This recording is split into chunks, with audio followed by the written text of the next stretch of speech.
کیا ہوتا ہے جب ایک کامیاب کاروباری شخص اپنی زندگی میں ایک ماہر نفسیات کی مدد لینے کا فیصلہ کرتا ہے؟ یہ کہانی ہے مارکو کی، جو خوشیوں کے پیچھے چھپی افسردگی اور دھوکے کی دنیا میں قدم رکھتا ہے۔ جب مارکو کی زندگی میں ایک ماہر نفسیات داخل ہوتا ہے تو اس کے کاروبار اور ذاتی تعلقات میں کیا طوفان آتا ہے، آپ کو آج کی اس ویڈیو میں بتائیں گے۔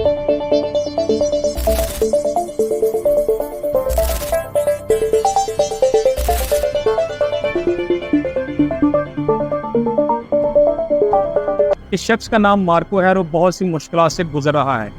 وہ نفسیاتی طور پر شدید دباؤ کا شکار ہے، حالانکہ وہ بہت کامیاب ہے۔ اس کے پاس دولت کی کوئی کمی نہیں، کیونکہ اسے اپنے خاندان کا کپڑا بنانے کا کاروبار وراثت میں ملا ہے، لیکن وہ بہت زیادہ پریشانی اور افسردگی سے دوچار ہے اور اس کو معلوم نہیں کہ اس سے وہ کیسے چھٹکارا پائے۔ اپنی پریشانیوں سے نجات حاصل کرنے کے لیے وہ ایک دن فیصلہ کرتا ہے کہ کیوں نہ وہ کسی ماہر نفسیات کی خدمات حاصل کرے۔ وہ جس ماہر نفسیات یا ڈاکٹر کے پاس جاتا ہے اس کے بارے میں مشہور ہے، اپنے کام میں بہت ماہر ہے اور اس کے ساتھ جو بھی مریض جڑا اس نے شفا پائی۔ اس ڈاکٹر کے بارے میں یہ بھی مشہور ہے کہ اس نے مختلف سیلیبریٹیز کے ساتھ کام کیا، یا یہ کہہ لیں کہ اس نے مختلف سیلیبریٹیز کو نفسیاتی مسائل سے چھٹکارا دلوانے کے حوالے سے ان کی مدد کی۔ مارکو اس ڈاکٹر کے پاس باقاعدگی سے جانا شروع کر دیتا ہے تاکہ وہ صحت یاب ہو سکے اور جن چیزوں نے اس کو پریشان کر رکھا ہے ان سے اس کی جان چھوٹے۔ اس ڈاکٹر کے علاج کا طریقہ کار دوسرے ماہرین نفسیات سے کچھ مختلف ہے۔ اس کے طریقے مختلف اس طریقے سے کہ وہ اپنے مریضوں کے ساتھ بہت قریبی تعلق بنا لیتا ہے۔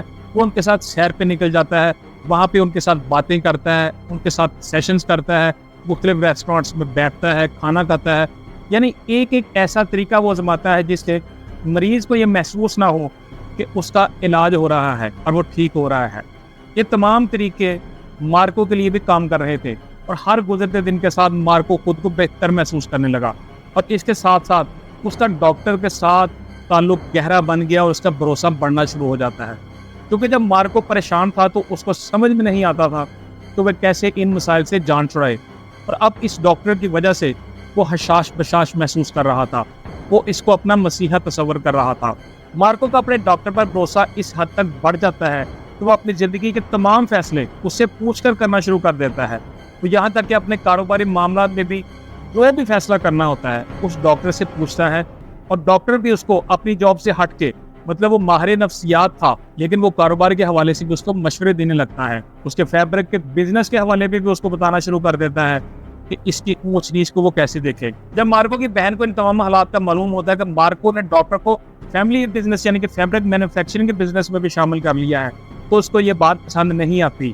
وہ مارکو کو روکتی ہے کہ اس طرح وہ نہ کرے۔ اس کی وجہ سے مارکو اور اس کی بہن کے درمیان تناؤ شروع ہو جاتا ہے، اور تناؤ کی وجہ سے ان کے بزنس کا انوائرمنٹ بھی خراب ہوتا ہے۔ اب مارکو کے اس ڈاکٹر پر اعتماد کا اندازہ اس بات سے بھی لگا سکتے ہیں کہ مارکو اپنی حقیقی بہن کے ساتھ پیدا ہونے والے تناؤ کے معاملات بھی اس ڈاکٹر کے ساتھ شیئر کرتا ہے، یعنی اس کو وہ ہر چیز بتاتا ہے۔ کوئی ایسی چیز نہیں تھی جو مارکو اس ڈاکٹر سے چھپا رہا ہو۔ بہن سے تعلق کے حوالے سے بھی یہ پیور ایک فیملی میٹر تھا، لیکن وہ بھی اس نے ڈاکٹر سے ڈسکس کیا۔ وہ کہتے ہیں نا کہ اگر بہن بھائیوں یا خاندان میں کوئی تناؤ پیدا ہو جائے تو اچھے انسان اس تناؤ کو ختم کروانے کی کوشش کرتے ہیں، لیکن اس ڈاکٹر نے جو مشورہ دیا وہ آپ کو حیران کر دے گا کہ کیا وہ مشورہ تھا جو اس نے مارکو کو دیا۔ ڈاکٹر مارکو کو مشورہ دیتا ہے کہ حالات کو دیکھتے ہوئے وہ اپنی بہن سے مکمل طور پر تعلقات کو ختم کر دے۔ اب سب کے لیے یہ بات چونکا دینے والی ہوگی، لیکن مارکو ڈاکٹر کے مشورے پر مکمل عمل کرتا ہے۔ یعنی ابھی تک ڈاکٹر مارکو کو جیسے بھی چلا رہا تھا، مارکو آنکھیں بند کر کے اس پر عمل کر رہا تھا، اور اس سے زیادہ اس کا ادا اعتماد کیا ہو سکتا ہے کہ وہ اپنے حقیقی بہن کے ساتھ تعلقات ختم کر لیتا ہے۔ وقت گزرنے کے ساتھ ساتھ ڈاکٹر مارکو کے ساتھ تعلق کو مزید بہتر کرتا ہے، گہرا کرتا ہے، کیونکہ وہ ماہر نفسیات تھا اور اس کو پتا تھا کہ کسی کی نفسیات کے ساتھ کیسے کھیلنا ہے۔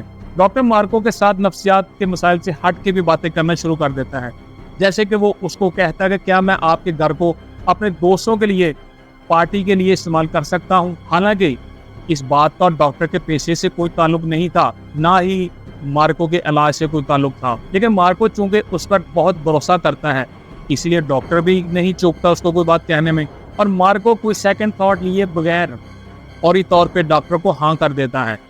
مارکو اور ڈاکٹر کے تعلقات کو کافی سال گزر چکے ہیں۔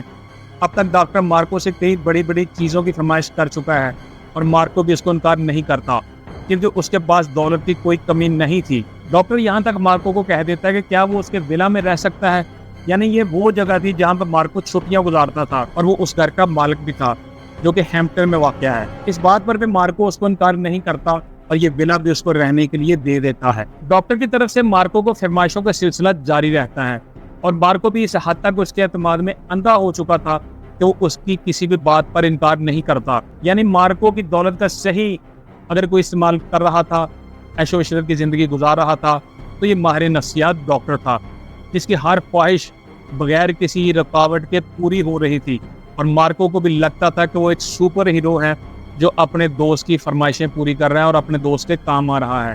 ہر بات آنکھ بند کر کے وہ مان رہا تھا۔ ڈاکٹر اور اس کی بیوی اس گھر میں منتقل ہو جاتے ہیں اور وہاں پہ رہنا شروع کر دیتے ہیں۔ ڈاکٹر مارکو کو مزید کاموں میں بھی شامل کرنا شروع کر دیتا ہے، جیسے کہ دعوت نامے پرنٹ کرنا، صحن کا کام کرنا اور یہاں تک کہ فینسی پارٹی کا انتظام کرنے میں بھی مدد کرتا ہے۔ آہستہ آہستہ ڈاکٹر نے مارکو سے رقم مانگنا بھی شروع کر دی اور وہ بڑی چالاکی سے اس کو کہتا ہے کہ کیا آپ مجھے خیراتی ادارہ کھولنے کے لیے رقم مہیا کر سکتے ہیں۔ اس کی فرمائشوں کا نہ ختم ہونے والا سلسلہ جاری رہتا ہے اور یہاں تک کہ ڈاکٹر مارکو سے کہتا ہے کہ کیا وہ اس کو اپنی فیوریٹ کمپنی میں ایگزیکٹو پوزیشن دے سکتا ہے، یا کیا میں آپ کے بینک اکاؤنٹ پر دستخط کرنے والا بن سکتا ہوں۔ بات فرمائشوں تک رہتی تو سمجھ میں آتا تھا، لیکن ڈاکٹر تو اب حدیں ہی پار کرنے جا رہا تھا۔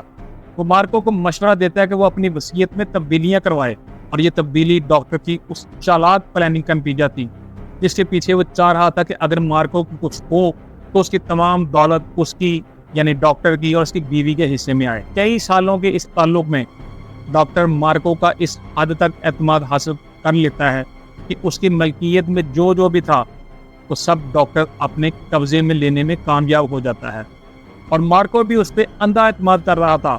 مارکو ڈاکٹر کی وجہ سے اپنی بہن اور باقی لوگوں کے ساتھ تعلقات کو ختم کر چکا تھا، اور اس کو ابھی تک احساس نہیں تھا کہ ڈاکٹر کی چالاکیوں کی وجہ سے وہ اپنی زندگی کے معاملات کو کتنا خراب کر چکا ہے۔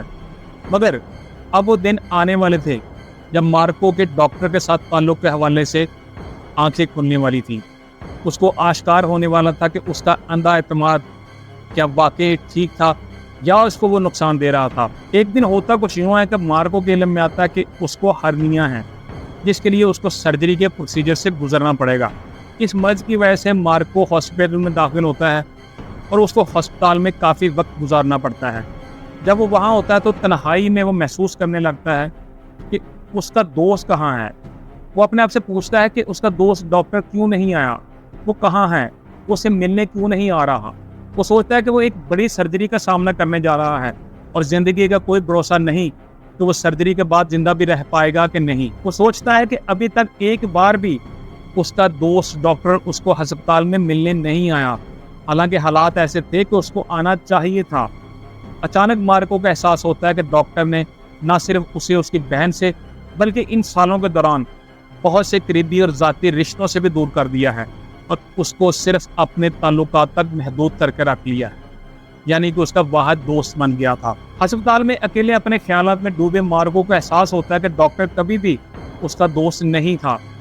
ڈاکٹر تو صرف اسے استعمال کر رہا تھا تاکہ اس کی ہر چیز کو اپنے کنٹرول میں لے سکے۔ اگر دوست ہوتا تو آج اس کے ساتھ ہسپتال میں ہوتا، مشکل وقت میں اس کے پاس ہوتا۔ یہ احساس مارکو کو جھنجھوڑ دیتا ہے۔ وہ فیصلہ کرتا ہے کہ وہ اپنی زندگی کا کنٹرول واپس لے گا۔ وہ ڈاکٹر کو ایک سخت خط بھیجتا ہے۔ اس خط میں اسے بتاتا ہے کہ وہ دوبارہ کبھی اس سے نہیں ملنا چاہتا۔ وہ ڈاکٹر کو اپنے ہیمپٹن والے گھر سے نکال دیتا ہے اور فوری طور پر ڈاکٹر اور اس کی بیوی کو اپنی وصیت سے بھی ہٹا دیتا ہے۔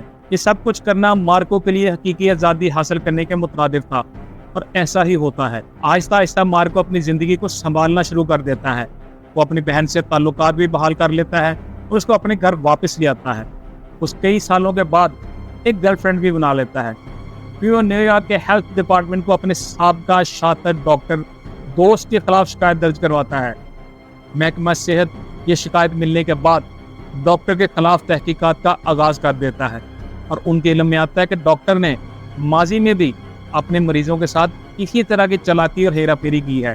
یہ ایک ناقابل یقین حقیقت ہے کہ وہ نہ صرف مارکو کو بلکہ کئی بے قصور زندگیوں کے ساتھ ایسا کھلواڑ کرتا رہا ہے۔ آخرکار محکمہ صحت ڈاکٹر کا میڈیکل لائسنس معطل کر دیتا ہے اور وہ نیو یارک میں مزید پریکٹس کرنے کے قابل نہیں رہا۔